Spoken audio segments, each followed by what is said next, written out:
Hello. So I'm here in beautiful Greer, Arizona. It just recently had a horrific fire, scorched thousands of acres. I'm a little bit to the south and to the west of the fire. It just arrived, so you don't really see any of the destruction. But I'm up here for a few days, and I'm already just loving this climate and the scene and nature and the clouds. It's absolutely gorgeous up here. So it's about 60 degrees, 64 degrees or so compared to Phoenix, which is cool for June 2nd. I can't believe how unseasonably cool Phoenix is. It was, I think it was 80, in the mid 80s with rain. So, and I think the last time we received rain, if I'm not mistaken, I read somewhere recently where it was 1914 that we received the last noticeable or measurable rainfall in Phoenix. The first of June, and so now it's the 2nd of June and still cold, but even 85 or so, I still wanted to get into cooler temperatures. So I'm absolutely loving this. So this is my first night up here, and found a place to park and camp. And I did some scouting today, tried to find some locations, and was a little bit unhappy with what I found. As far as the hike, there's a lot of elevation changes here, so to get to where I wanted to, which is a beautiful creek, I'm going to have to probably move camp or leave camp and then come back to camp, but that's okay. But yeah, this is just, welcome to Greer, Arizona. Absolutely gorgeous. So stay tuned, stick with me, and enjoy this trip. Any questions, let me know.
This is day one, and I'm in Greer, and I just am finding some things interesting about this, where I'm at. So it's just after 8 o'clock at night, and I think I said earlier, it's about 60 or so. It's 60 degrees right now. Forecast low tonight is going to be 47. I do have the insulation in the windows, and I am excited to probably test out the electric blanket that I've purchased. So I could let you know how that goes if you guys are interested in that. But I pretty much got myself all set up, and so I had a chance to start looking at those little things of what's going to happen. And it's doing the off trail hiking and just scouting today. I started to get winded, of course, and I'm out of shape anyway. But it's 80. I'm at 8,300 feet. I'm over 8,300 feet elevation, so that makes sense. So I didn't think about that. So some people have a hard time. I never really had a hard time younger, but as I'm getting older, of course, and not exercising as much as I should, these things are starting to add up. So I need to pay attention to that kind of stuff, and so I need to probably exercise a little bit more. Anyway, so I got myself all set up here. All the food's packed away, and all the gear is up there in the front, and I'm about ready to make myself some hot chocolate, because why not? It's going to be 47 for the low tonight, and I got my phone charging. I have the GoPro charging, batteries charging, which was odd. I didn't know that the GoPro consumed battery life as much as it does. The Hero 5 seems to really absorb a lot of battery relatively quickly as far as I'm concerned. But anyway, so I'm charging those, and I'm going to have some, like I said, some hot cocoa, and then probably, also, I am going to take a look at and read this. Some of you may have known, if you follow me on social media, or probably have seen other videos. I think I did a short for this, but very proud to be able to say the folks at the Commemorative Air Force out at Falcon Field, Air Base, Arizona is their name. They've been very kind to me over the years, and my family, and I can't thank them enough. Offered me a lot of opportunities. I am a volunteer there, and I do volunteer my images to them, and I have extensively volunteered my images to them, and proud to do so because of my family's history with World War II. My great uncle was a ball turret gunner during World War II, who was shot down and killed over occupied France. And they operate a B-17G, which is the same model that he flew in. So that's the family connection there. So, so they've had 3 books now. The first book was a B-17 book, then a B-25 book, and then now they have the C-47 book, old number 30, right? So they reached out and they asked if I'd like to provide them a center photo, and so I provided that photo to them, and they liked it, and they put that into use for this booklet. So if you are a Warbird fan, this is an actual veteran Warbird. I recommend diving into her history.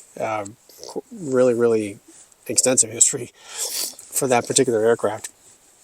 And so if you're a fan, if they have a website, you can go to the website and pick one up. If you happen to see them out on tour, they travel these aircraft across the country and bring them to towns, which I think is incredible. You can pick one of these booklets up there too, if they're in your hometown. But anyway, so I'll be taking a look at this in more detail and looking at all the different information on that particular aircraft. And I'll be excited to finish this probably tonight before I go to bed. Otherwise, I'm going to make some hot chocolate, like I said, and then we'll call it a day. I'll see you guys tomorrow. Thanks. See ya. All right, so I just made my hot cocoa, and it is delicious. And true to my form, I didn't mention a couple things that I wanted to mention. So, first of all, this is delicious.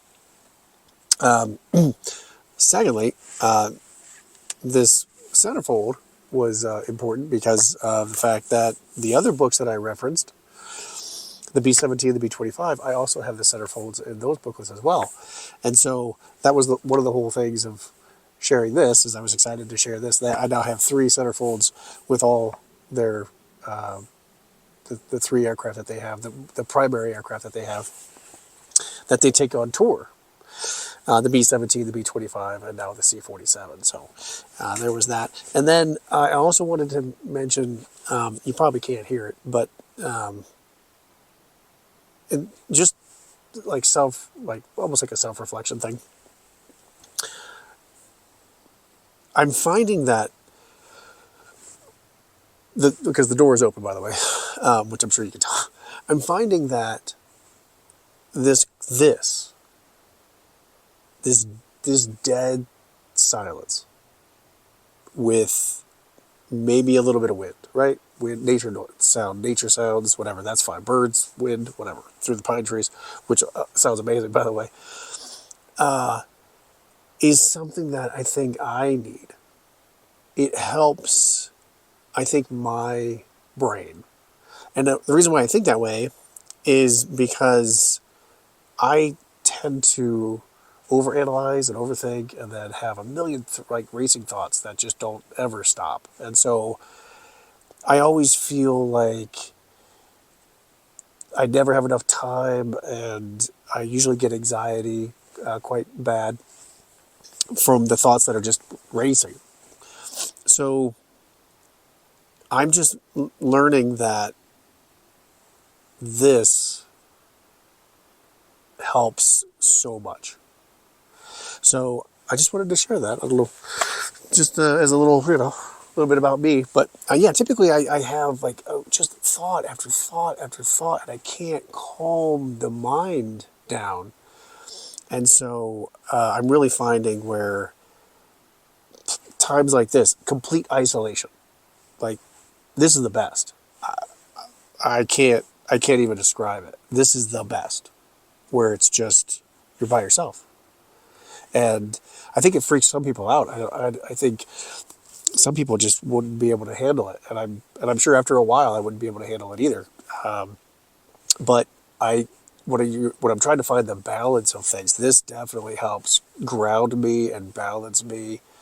Pretty much recharge the batteries so that I can go back into the normal bustle and grind and all that stuff, right? But yeah, I just wanted to share that a little bit about me. But I hope you can hear the trees out there. If you can't, it's wind through the trees, 60-degree temperatures, pine trees. The air is so clean. Again, I'm at 8,300 feet elevation. I can see the stars coming out. The moon is like a crescent moon. It's just... I scared an owl earlier when I was scouting. I was so upset with myself. Because usually, I have to admit again, my eyes are getting bad as I get older, but so as I'm hiking, I really can't see too far away too much. So it took off from the trees, and that is one of my favorite birds of prey, is an owl. Growing up in Ohio, we had some that flew around the house all the time and lived around in the area. And we were surrounded, the house that we had was surrounded on 2 sides by woods. And they would take off, and we'd see them fly past the garage light. And it was a big floodlight. And I'll never forget as a kid just watching that bird, that gigantic bird that has like a 6-8 foot wingspan, go fly directly towards all the trees, wings completely outstretched, and it never moved its wings, and it just slowly would fade into the darkness. It was so incredible. And of course they have their feathers, they have the jagged edges on them, so you can't hear there's no noise that they make through the wind. Just a phenomenal bird of prey. Anyway, so I didn't get a chance to identify it, and I was ticked off at myself because I probably could have there was a little bit of light, so I might have got some low light shots, but let's see if I can get them tomorrow. But yeah, But yeah, there's some wind. It's just gorgeous. So anyway, all right, I'll see you guys tomorrow. Thanks.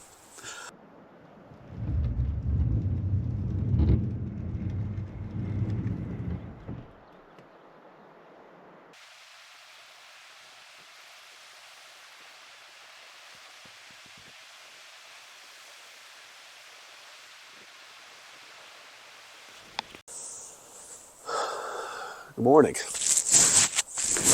So it's day 2 here in Greer. Gorgeous, gorgeous morning.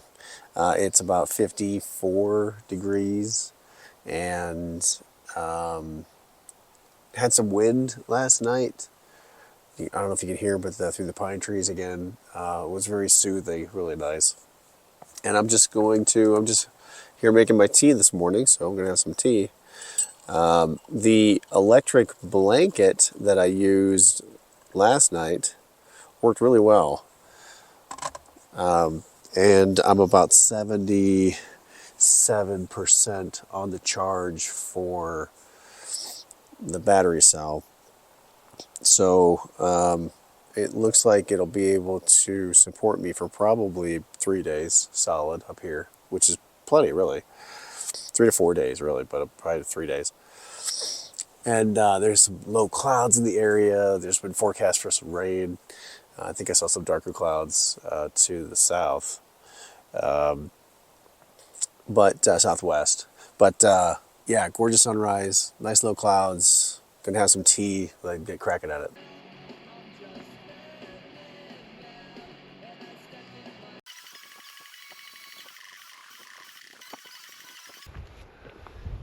All right, come here, you.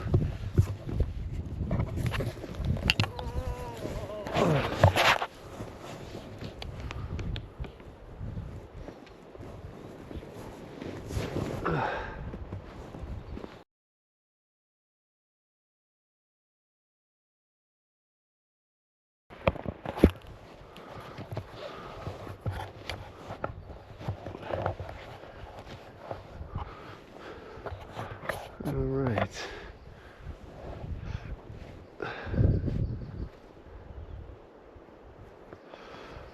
All right, let's do this.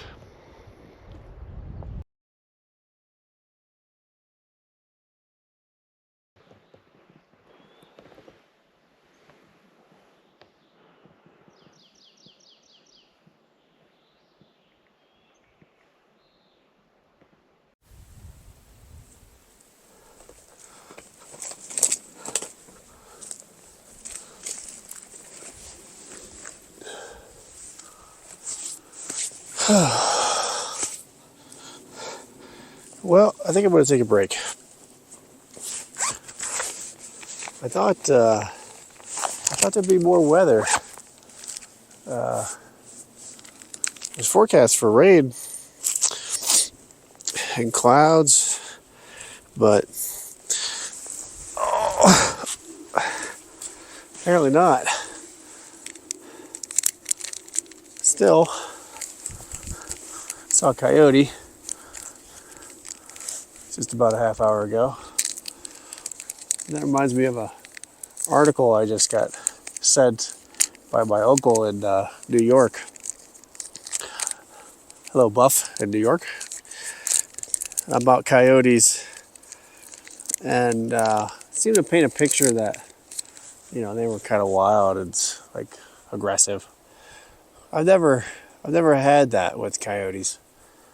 I've come across several. I've come across a pack where I assumed they might have had a litter nearby, though I didn't see any. And they were very skittish. I never really had anything come up to me as aggressive. So whatever, if you ever hear those things, those stories about coyotes, I don't know. I never had any experience. This one that I just saw over here, I don't think it really heard me or saw me. Just minded its own business, just running down a trail. But yeah, I always thought they were neat. I never had any problems with coyotes. Obviously, they're wild animals, wild dogs. So if there's a food source, they'll get it. So if somebody leaves their small dog off a leash or in the backyard, unattended. But I never had a problem with them. Gorgeous day up here, though. Gorgeous day. Even without the clouds and the storms. Beautiful. Crisp, clean air. Came across some elk trail, or elk tracks. Fresh. I think there was about 3 or 4 of them, but never found them. Was looking for them. And that morning light was really gorgeous. Of course, I was a little tired, so I didn't get out to get it. But yeah, still gorgeous.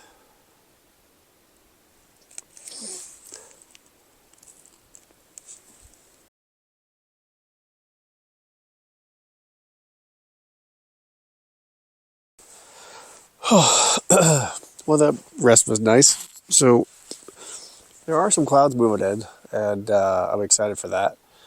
And there's a bridge that's not too far away. It's only 8:30 in the morning, and I felt like I've already put in a full day. But I'm gonna head out. I'm gonna head to the bridge. Let's go check it out. Might be something for a sunset shot, possibly. So we don't know until we get down there. So let's go check it out.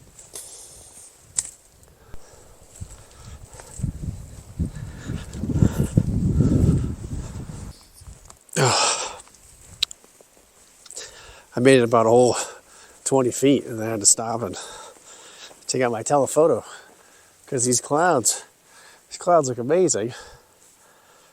And of course, I can't look at all that as the light transitions. Even that little tree right there by itself highlighted.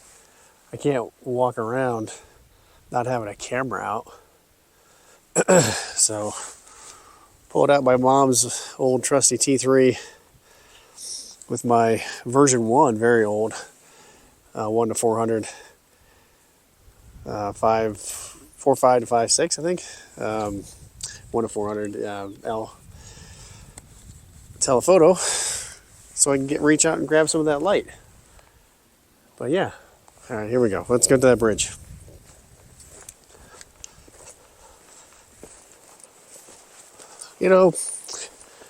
While we're walking towards that bridge, random thing that comes into my mind. On the drive up here, there's plenty of stay in the right-hand lane, stay right, slower traffic, stay right. Of course, that's what because you're supposed to pass on the left. So if you're supposed to pass on the left, slower traffic stays to the right. Makes sense. So with a lot of elevation changes that we have out here in Arizona, there's a lot of places for these 2 lanes. It goes from 1 lane to 2 lanes, and you're supposed to move to the right. It says there's posted signs that clearly state slower traffic, move right. But at the end of that, it inevitably, like 98%, 99% of the time, they make the right lane merge. The signs at the end of it say right lane merge. Now, why would you do that? I have a question. Why would you do that? If you're getting on the on-ramp on the freeway normally, there's a reason why it's an on-ramp. It's so that you could accelerate to merge with traffic. If you're already going slow and you can't go fast and you have to go to the right to yield to faster traffic who can pass on the left, why would it be my responsibility at the end of that to try to figure out how I'm supposed to merge into traffic that's racing, obviously 10, 15, 20 miles an hour faster than me? How am I supposed to merge? The only thing I'm going to do is cut them off. That's your solution? It's interesting because I saw one sign on the way here, and that's why I said like 98, 99% of the time. I actually saw the left lane was listed as the one to merge. And I think that's brilliant. That's how it should be. You're already accelerating. You have the luxury of decelerating and being able to merge and figuring out how to merge. Oh, there's a bluebird down there. I don't know if you can see him. With traffic, you have the luxury. You have the control. It's easier for you to hit the brakes, especially if we're going uphill. It's easier for you to hit the brakes, slow down, let off the gas, piece of cake. It's harder for me to try to accelerate in the fast lane. Anyway, humans can do better. Check these guys out. Oh, I'll take my camera off here. Look at those. They look like they're like plastic. They look like they're plastic trees. Melted plastic.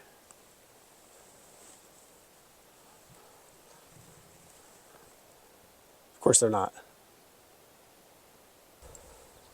I'm not sure. I think the bridge is over that direction, because I think the forest road is over there.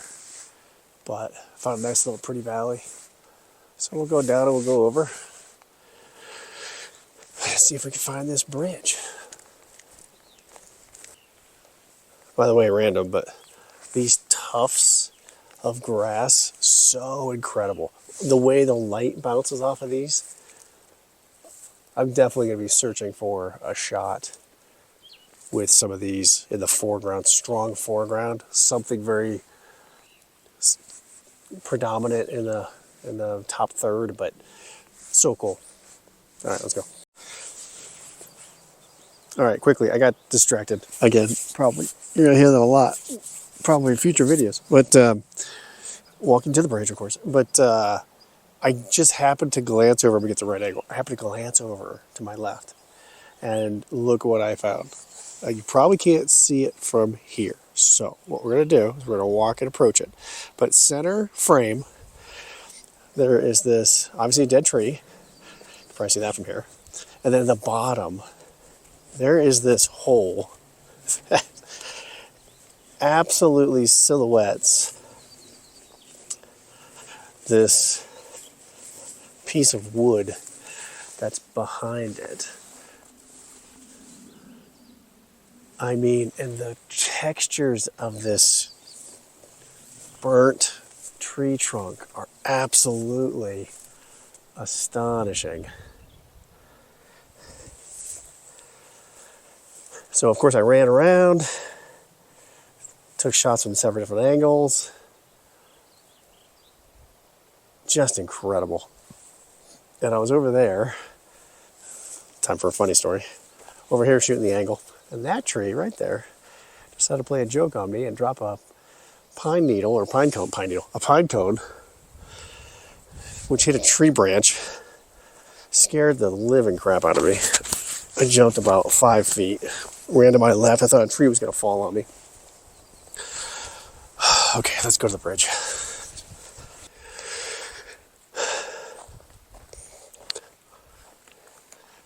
All right, we found it. The bridge. Let's go take a closer look.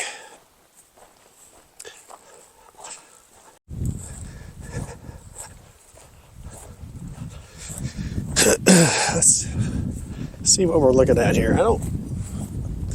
I'm not impressed initially.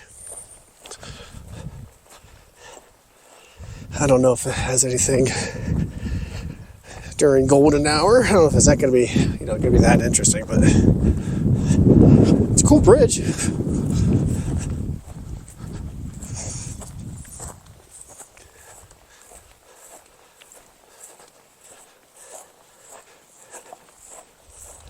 think it might be more dynamic if it was a flood.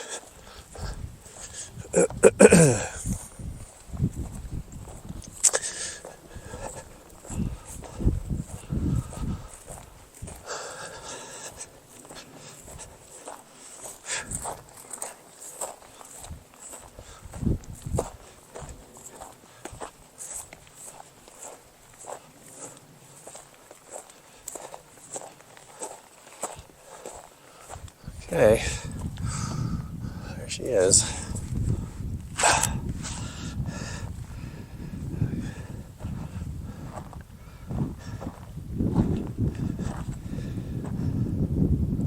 I mean, it's a bridge. That's not bad as far as a perspective shot. A little forced perspective. Pretty day. Here comes the clouds. That's what I like to see. It's like no clouds to the east, clouds coming from the southwest.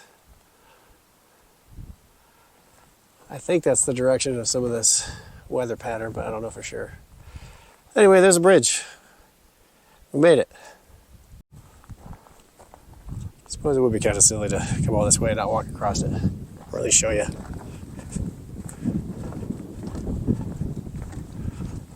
Oh, maybe it's not such a good idea.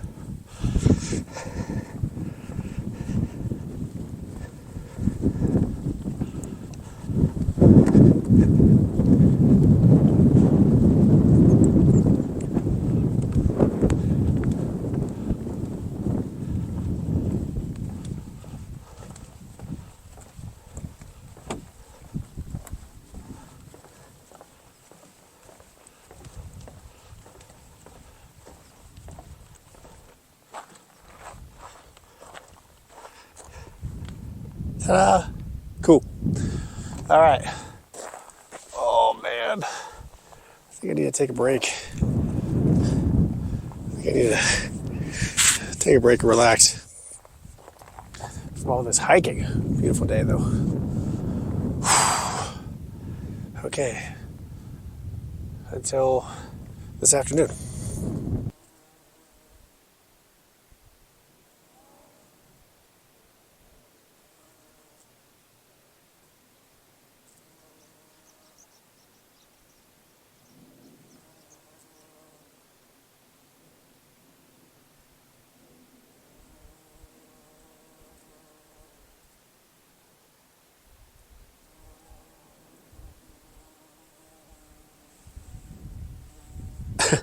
All right. Somebody's busy. A busy bee. All right, well, I think that wraps up day 2 up here in Greer. Today we had some showers, light showers, thunderstorms in the area, but at the site here, just some light showers. And again, another beautiful day, clouds, cold temperatures, which I like. And walked away with, I think, a couple shots. Some of the things I saw was like these big clumps of grass that I might have mentioned before.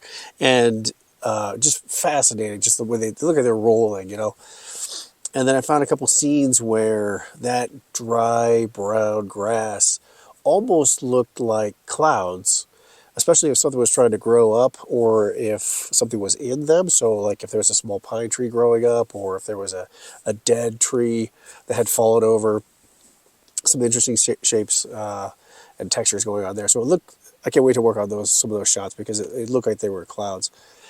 So yeah, and then circling back to just conditions in the van, because that's part of my story here. So I used the electric blanket for the first time last night, and I think the nighttime low was 47-ish. So the van kept it about 53 inside the van with probably my body heat. I do need to do some more insulation, but it was comfortable with that electric blanket. And the best part was it was on low the whole night, so there wasn't a whole lot of draw to the EcoFlow Delta 2 Max, the power station that I've got. So, and this evening I used a hot water kettle, about half of it, so about 0.75 liters, or even less than that actually, like 0.5, yeah, 0.5 liters for hot water, mixed it with a little bit of cold water, and then just let it kind of sit for a minute or two. But I use that to give myself a little shower, a little wipe down. So I feel like a spring chicken now. So I feel great.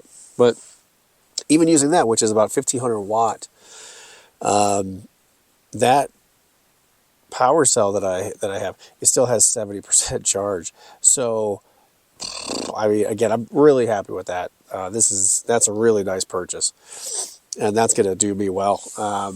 Again, I can charge all kinds of batteries, and so the next thing will be probably solar at some point. And then, of course, all you'd have to do is just go to a grocery store and get your stuff. And then probably if it was a long trip, more like a week or so, I think I might dip into a hotel, take a nice shower or something. I'm sure I'd envision doing something like that. But for right now, with the ambient temperature, the outside temperature about 47, 45, 47, this works. So this setup right now works. Anything colder than that, we'll have to wait and see and test that out. But all in all, day two up here with all the things that I've been testing and just kind of looking at the area. I've never really scouted the area in Greer before, so some nice campsites available, and I've been proud. I've been happy with the experience overall so far. So, but yeah, I think now I've already had a little bit to eat, so nothing fancy for me. So I'm just gonna wind down, maybe do some light reading, and then call it a day. I think tomorrow, which is Wednesday, I think I will be scouting a creek area, which I've been looking forward to. That's the reason why I came here for this trip, was a creek that I've seen before. So it's a long trail, follows this creek, and I'm excited to take a look at that and see if I can get some shots. I hope there's still going to be some clouds in the area. It's not forecasted, so I might have to work with just some blue skies, but I'm sure I'll find something interesting. At least I hope I do. So, till tomorrow. See you.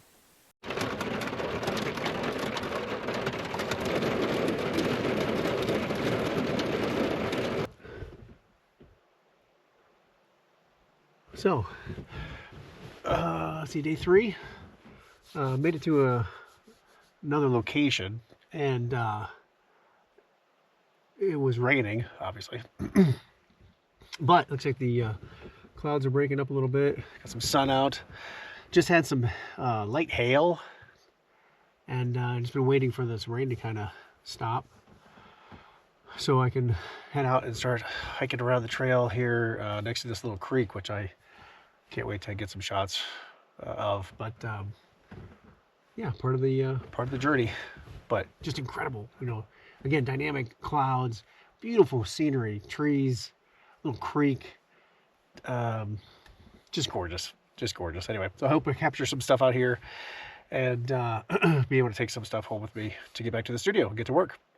So let's go see what we can find.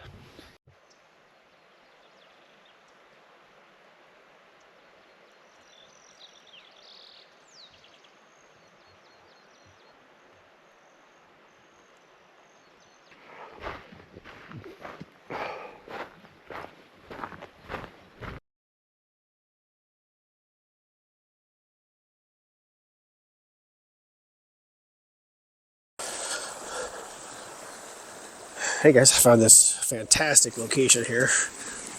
It is slightly raining, and there is lightning in the area, so you may hear some thunder. Hopefully we don't get struck today. Some of the things you got to do to get the shot, within reason, of course. Don't want to get too carried away.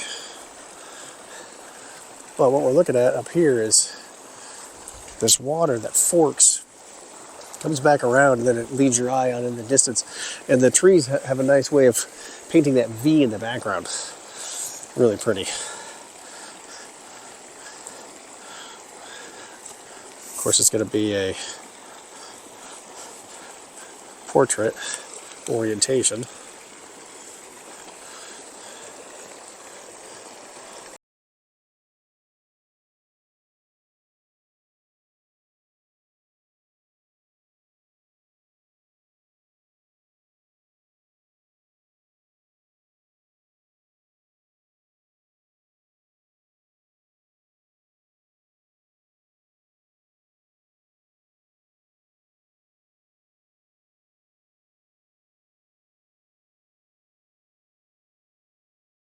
Oh, I like that better.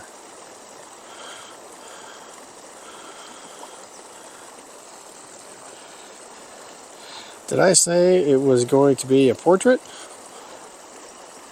What I meant was landscape. What I definitely meant was landscape. No other way to shoot this scene but landscape. I distinctly remember saying landscape.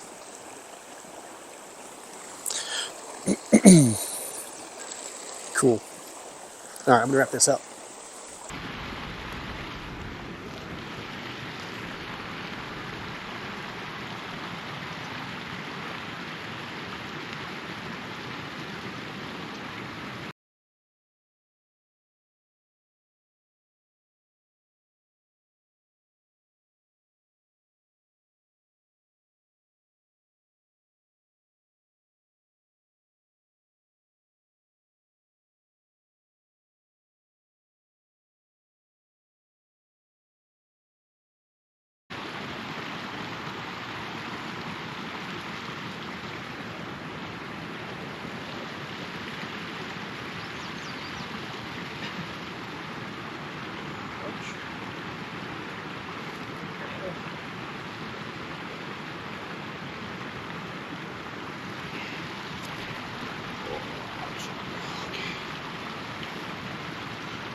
I don't know if you're still recording.